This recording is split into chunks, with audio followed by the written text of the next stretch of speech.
Hello Mustangs! Today we are going to learn how to make regular letters, turn into bubble letters, and then we can even add patterns into them or patterns with color. So the first thing we do is we have to write a word. It could be your name, it could be your initials, it could be someone else's name or a special word that means something to you. I just chose Vega because I'm Miss Vega. I'm going to make it in just the regular type of stick letters. Now I call these the bones. And now we're going to work on the muscles. So now I'm going to make a big bubble around it because my V started to work out and now it is a bubble V. And we can go back in and erase the bones because now the muscles are covering them. The next one, I'm going to round around the edges and around again and around again. Now it's getting close to the V, so I'm going to let the V overlap over the E. They're sitting next to each other. They're neighbors. So they're going to just stay next to each other. Hi neighbor. Hello neighbor. Now for the G, we're going to go around the outside and around the inside. And I curve and twirl and swerve and done. Now I can erase the inside of the G. You can also not erase it and just use that as part of your pattern as well. And the last one, the A. Now let's say I didn't want to make it bubble letters. I wanted block letters. I could go flat. Oh my gosh, this A looks more like a block letter A. You could make them different in every single letter. And then I'm going to erase it. Now the next part, I'm going to think of how many patterns I see around me or how many patterns I see in my imagination. And then what I have stripes. So my V I'm going to make with like these stripes. Hello horizontal stripes going around the V. And maybe they get larger and further away. They're like this big stripes. And if they're at the tippy top, they might get tinier, closer together.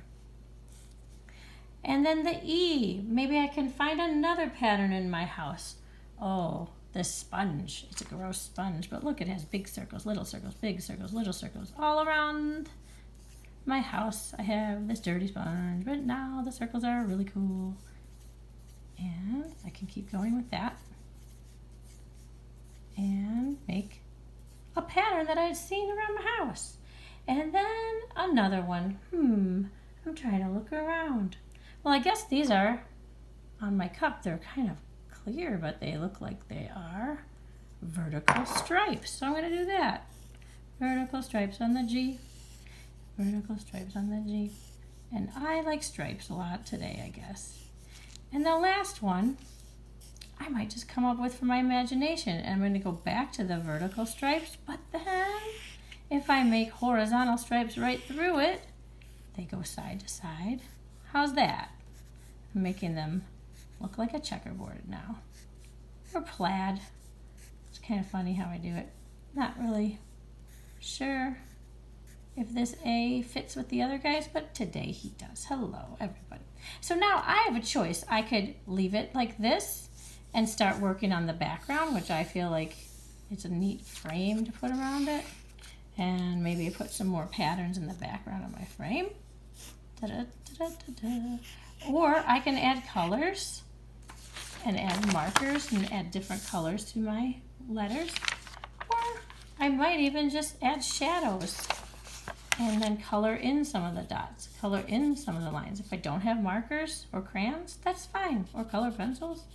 Regular pencil works. And you could make a pencil go from dark to light. Look, I just drew really light. And then I went darker until it's really dark. There's like 3 to 4 different shades of gray right there. How cool is that?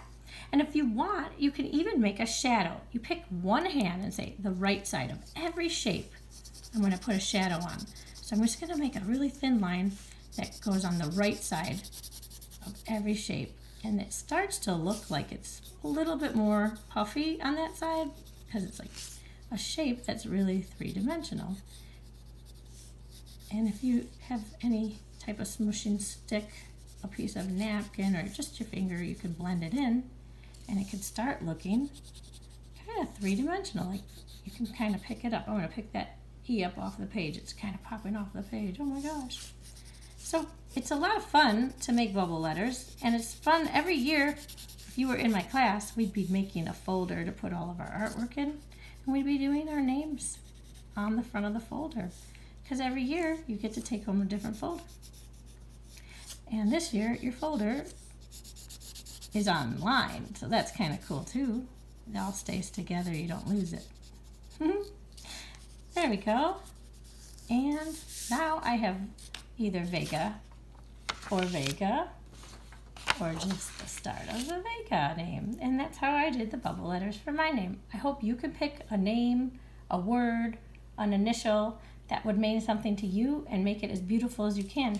Maybe you can even share it with somebody or even hang it up somewhere, and it would be really cool.